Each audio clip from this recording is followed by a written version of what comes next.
The massive national transformation towards energy independence that America finally achieved in 2020, which would have shifted America First exceptionalism into overdrive, is being dismantled. Well, I was introduced as the former governor of Michigan, but actually, I'm a scientist.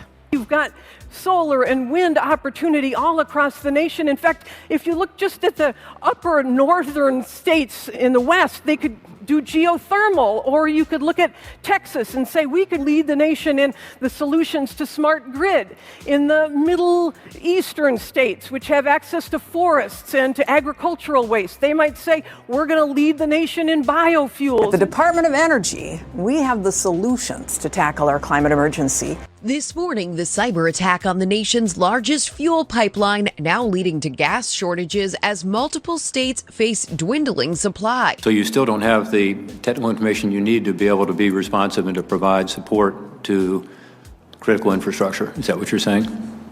Yes, but that is not surprising given that it's, they've only been working on the incident response since over the weekend, and it's fairly early. We have had historically good relationship with both Colonial as well as the cybersecurity firms that are working on their behalf. Up until 2020, the United States had imported more petroleum than it had exported. I've been in 2 gas lines already. This morning? This morning. How long did you wait for the first one? I've been in both lines over an hour, and I'm out of gas. Dead out. Baby boomers and older generations remember the double whammy oil crisis of 1973 and 1979. It was a wake-up call that America's dependence on foreign oil meant our national security wasn't all it was cracked up to be, and that the bounty of American oil had to be tapped. America is now the world's largest oil and gas producer, which was unimaginable just a few short years ago. Now the power is being turned off under the installed and illegitimate New World Order stooge Joe Biden. I'm announcing my plan for a clean energy revolution. As the AAA said prices were heading towards their highest level since 2014, and emergencies are declared in at least 18 states. But this time it isn't Saudi Arabia quadrupling the price of a barrel of oil due to support over the Yom Kippur War. This time it's a combination of intentional, horrible leadership. Biden's decision to revoke a permit for Keystone XL will certainly be a topic of discussion. It marks the end of a saga spanning more than 12 years over the pipeline meant to carry Canadian crude to the United States. Cyber attacks. Russian cyber hackers are going to ruin our gasoline, our transportation, and our electricity grid. This is a terrible position for Biden to be in, and so far, he and his folks have said nothing. Even with the turning on of the pipeline system, they still may feel a supply crunch. And the United Nations Agenda 2030 with a motive bigger than Dallas. It is the inventory and control plan. Inventory and control of all land, all water, all minerals, all plants, all animals, all construction, all means of production, all food, all energy, all information, and all human beings in the world. And you think that American public is going to say, we don't want the drilling offshore anymore. If Americans say that, you are going to be accepting $6 to $8 per gallon at the gas pump as an alternate in the near future.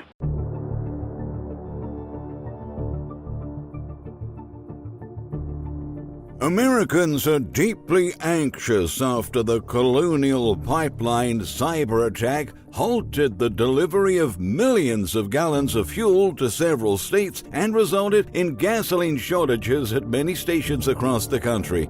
People have already started to panic buy and hoard gallons of gasoline despite skyrocketing prices at the pump. The situation is being compared to the gas shortages seen in the 1970s, with drivers lining up their cars outside stations and even traveling to other states to fill up their tanks. Although Colonial announced in a statement that it is set to repair its system by the weekend, with each passing day, consumers are getting more alarmed with the prospect of facing further sharp price increases, and they've been fearing they could run out of supply indefinitely. From North Carolina to Florida and Alabama, shortages already being reported. Drivers are seeing pump restrictions and closed gas stations in numerous major cities. Just this morning, WJTV's Anna Farish reported widespread gasoline shortages in Mississippi. On Twitter, Alabama residents have exposed that gas stations started to place limits on fuel purchases, while ABC's Liz Cooper revealed that fuel is nowhere to be found in multiple locations of South Carolina. According to Bloomberg, Colonial Pipeline Company Chief Executive Officer Joseph Blount said the company would not resume fuel shipments until the ransomware had been entirely removed, and for the time being, it will manually operate segments of the pipeline until the system is restored. Just yesterday, North Carolina Governor Roy Cooper signed an executive order declaring a state of emergency, temporarily lifting truck drivers' regulations, aiming to ensure adequate fuel supply throughout the state. However, according to WLOS's Caitlin Panther, the declaration might have arrived too late, as North Carolina is already facing acute gas shortages. On Sunday, the Department of Transportation declared a national state of emergency following Colonial shutdown, allowing tank truck drivers to work more overtime hours and dropping prior sleep time regulations. The U.S. DOT said that the exemption applies to transporting gasoline, diesel, jet fuel, and other refined petroleum products to Alabama, Arkansas, the District of Columbia, Delaware, Florida, Georgia, Kentucky, Louisiana, Maryland, Mississippi, New Jersey, New York, North Carolina, Pennsylvania, South Carolina, Tennessee, Texas, and Virginia. While authorities have been trying to ease the transportation crunch, fuel costs have been on a meteoric rise. Even before the cyber attack closed the pipeline, U.S. gasoline supplies were compromised several times over the past 12 months. The Texas storms, the shipping container shortage, and a series of supply chain disruptions have helped to maintain gas prices at historical highs, nearing $3.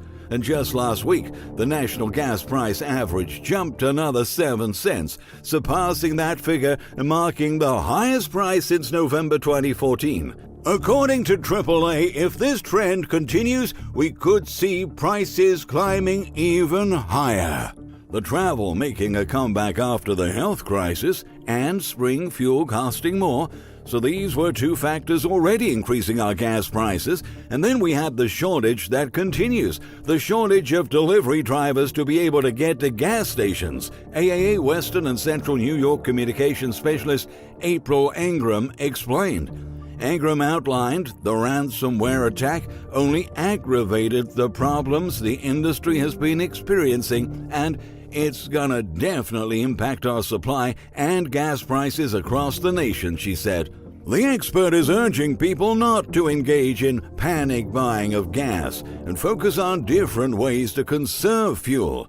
Another specialist with the agency, AAA Mid-Atlantic Public and Government Affairs Manager Martha Mead, is warning drivers in Virginia not to hoard on gas since no one knows when the system will be back online. And the longer the shutdown lasts, the worse the impacts are. So make sure you have gas in your tank, but do not panic buy, Mead emphasized, because we know and we have seen with the health crisis, panic buying can certainly cause a shortage that sometimes might not have been there in the past.